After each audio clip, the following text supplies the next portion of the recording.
Baik, Assalamualaikum warahmatullahi wabarakatuh. Kami dari kelompok 8, Departemen Aktuaria Institut Teknologi 10 November. Di sini kami akan mempresentasikan tentang pengelolaan risiko keuangan melalui value at risk pada aset kripto, yakni ada Akas Network, ISEC RLC, dan Numeraire dengan metode Markov-Chain Monte Carlo dan pendekatan Generalized Pareto Distribution dengan pembuatan mean variance efficient portfolio. Untuk anggota kelompok kami, ada saya sendiri, Alvan Alim dengan NRP 14, dan teman saya, Erdastin Albanizaki dengan NRP 56. Untuk dosen pengampu kami ada Bu Ulil Azmi dan Pak Dimas Wisnu Adi Pradana. Oke, kita langsung masuk ke pendahuluan. Kita tahu bahwa investasi di pasar keuangan selalu melibatkan resiko dan perlu dikelola secara efektif agar tujuan pengembalian yang optimal dapat tercapai. Nah, oleh karena itu, diperlukan suatu metode yang terukur untuk mengidentifikasi dan mengelola risiko tersebut, sehingga para investor dapat membuat keputusan yang lebih terinformasi. Nah, salah satu metode yang sering digunakan untuk mengukur dan mengevaluasi dari risiko portofolio adalah dengan value at risk. Dalam penelitian ini, kami melakukan pendekatan optimalisasi portofolio juga dengan menggunakan metode mean variance efficient portfolio. Kemudian setelah portofolio optimal terbentuk, risiko portofolio diukur menggunakan value at risk dengan metode MCMC, pendekatan Generalized Pareto Distribution atau GPD untuk memberikan gambaran potensi kerugian yang dapat dialami oleh investor. Tadi di awal sudah disebutkan bahwa kami menggunakan aset kripto. Nah, apa sih kripto itu? Nah, kripto itu sendiri merupakan aset digital yang memanfaatkan teknologi bernama blockchain untuk mencatat dan memverifikasi transaksi secara berdesentralisasi. Nah, untuk kriptografi sendiri menjadi dasar dari nama cryptocurrency, digunakan untuk mengamankan transaksi dan mengontrol penciptaan unit baru. Ini memastikan bahwa aset digital tidak dapat diduplikasi ataupun dipalsukan sehingga tingkat keamanannya relatif tinggi. Nah, untuk aset kami menggunakan 3 aset kripto pada harga penutupan atau closing price-nya dimulai dari 2 tahun terakhir sejak 26 November 2022 hingga 26 November 2024 dengan data berjumlah 732 data. Untuk aset pertama ada Akas Network, yang kedua ada ISEC RLC, dan yang ketiga ada Boomerang. Oke, kita lanjut ke langkah analisisnya. Untuk langkah analisis sendiri, yang pertama tentu kita membutuhkan data. Kita dapat mencari data cryptocurrency dari website investing maupun website lain yang mendukung. Data diambil dari tanggal 26 November 2022 hingga 26 November 2024. Kedua, kita menghitung return logaritmik dari harga kripto dari setiap asetnya agar dapat mempresentasikan perubahan relatif pada periode waktu. Yang ketiga, menguji apakah terdapat data ekstrim dengan melihat nilai kurtosisnya. Yang keempat, kita menentukan nilai threshold untuk digunakan dalam mengestimasi parameter GDP, ada beta dan C dengan metode MLA.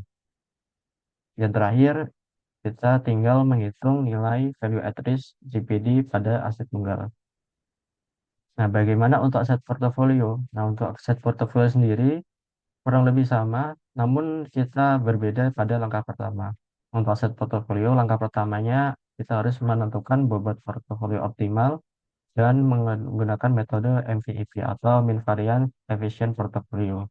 Dan dilanjutkan dengan langkah 3 sampai 6 sama seperti dengan langkah pada penentuan par GPD aset tunggal. Selanjutnya kita masuk ke hasil dan pembahasan. Jadi dari ketiga koin kripto tadi diperoleh nilai kurtosisnya itu lebih dari 3. Jadi dapat disimpulkan bahwa apabila nilai kurtosis dari koin-koin kripto ini lebih dari 3, itu koin tersebut data return-nya itu cenderung tidak berdistribusi normal dan memiliki nilai ekstrim. Jadi dengan demikian diperlukan adanya penggunaan distribusi lain untuk merepresentasikan data amatan ini tadi. Nah, selanjutnya untuk penentuan threshold-nya diperoleh bahwa threshold dari AKT itu nilainya 0,06, RLC itu 0,05, dan NMR ini 0,05. Jadi perhitungan threshold ini nanti dibutuhkan untuk perhitungan value at risk dari GGPD ya. Next itu ada parameternya, ada parameter scale sama shape. Jadi AKT betanya itu 0,02, Xi-nya itu 0,007, RLC itu betanya 0,02, C nilainya 0,04, dan NMR betanya 0,02, C-nya itu 0,297. Di sini kami menggunakan tiga tingkat kepercayaan ya. Ada 90%, 95%, dan 99%, dan diperoleh hasilnya ada di tabel bawah ini. Untuk kepercayaan 90%, value at risk dari AKT itu 0,06. Kemudian untuk RLC 0,05, NMR itu 0,0554. Untuk tingkat kepercayaan 95%, AKT itu 0,08, RLC itu 0,079, dan NMR itu 0,073.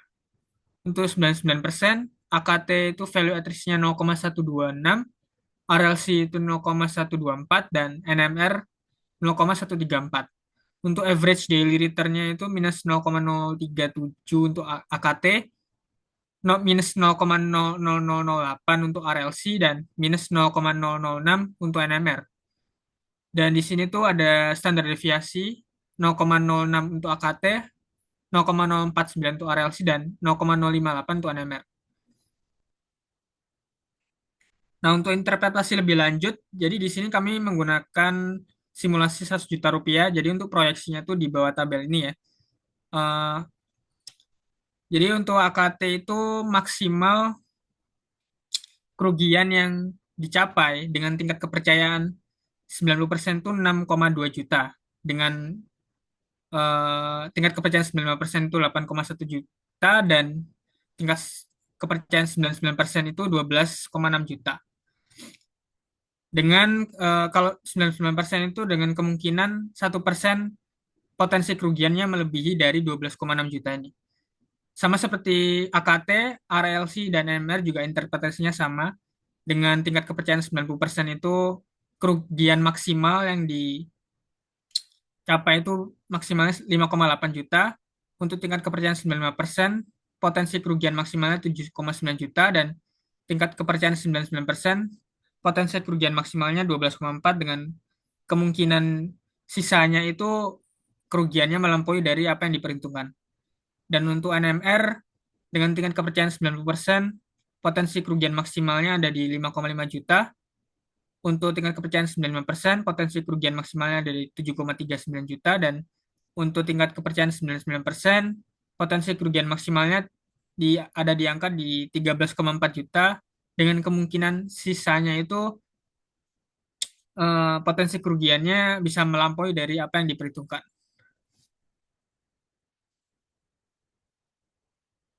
Selanjutnya kita masuk ke perhitungan portofolio ya. Jadi yang pertama itu kita mencari nilai bobotnya menggunakan metode MVEP atau Mean Variance Efficient Portfolio dengan mencari risiko paling minimum untuk mendapatkan returnnya. Dan didapatkan bobot dari AKT itu 18,6%, untuk bobot RLC itu 40,08%, dan bobot NMR 41,28%.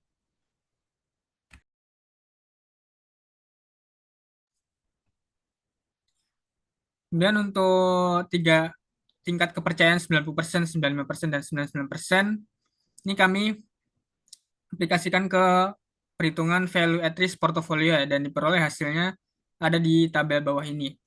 Jadi tabel ini menunjukkan bahwa dengan asumsi modal investasi 100 juta, terdapat keyakinan 90% bahwa kerugian maksimum yang akan didapatkan tidak akan melebihi 4,7 juta, dengan 10% kemungkinan kerugiannya itu melampaui dari perhitungan ini. Selain itu, terdapat keyakinan 95% bahwa kerugian maksimum yang akan didapatkan tidak akan melebihi 6,7 juta, dengan 5% kemungkinan kerugiannya melampauinya. Dan terakhir, terdapat keyakinan 99% bahwa kerugian maksimum yang diperoleh nantinya tidak akan melebihi 10,7 juta, dengan 1% kemungkinan kerugiannya melampauinya.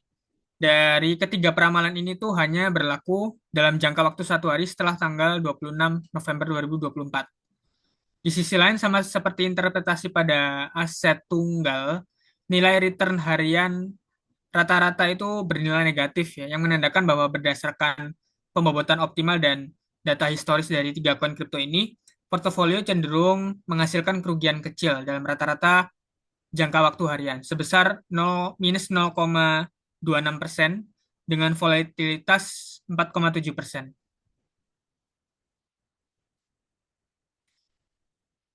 Selanjutnya kita masuk ke kesimpulan. Jadi untuk aset tunggal, nilai risiko yang akan ditanggung oleh investor AKT cenderung akan lebih tinggi dibandingkan nilai risiko aset kripto yang lain, karena kerugian average daily return paling besar, yakni minus 0,38%. Apabila kita membicarakan investasi harian ya.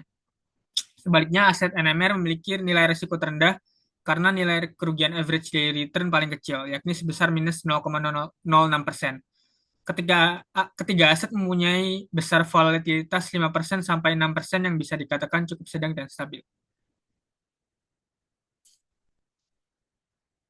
Next itu untuk aset portofolio, pembagian proporsi bobot portofolio yang paling optimal pada tiap koin kripto adalah 18,63% untuk AKT, 40,08% untuk RLC, dan 41,28% untuk NMR.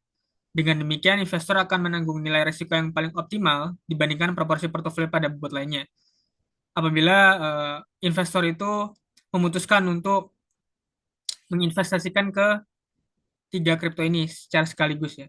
Nilai average daily return yang akan diperoleh ialah minus 0,26% dengan volatilitas 4,7%. Dan yang terakhir, ini sekedar saran untuk para investor. Jadi tidak disarankan untuk investor menginvestasikan ke aset-aset kripto yang ada di penelitian ini, AKT, RLC, dan NMR. Entah itu berbentuk tunggal, investasi satu-satu ke masing-masing aset, maupun portofolio ya, yang secara sekaligus mempertimbangkan bobot yang kami perhitungkan tadi. Karena hasil analisis perhitungan value at risk menunjukkan bahwa nilai rata-rata return harian keduanya itu negatif. Jadi mungkin bisa dikatakan prospeknya kurang baik. Nah, sekian dari presentasi kami, kelompok 8. Apabila ada salah kata, mohon dimaafkan, dan kami mengucapkan terima kasih kepada Ibu Asmi dan Pak Uzu yang telah mengajar dan membimbing kami dalam mata kuliah simulasi aktuaria. Sekian, terima kasih. Wassalamualaikum warahmatullahi wabarakatuh.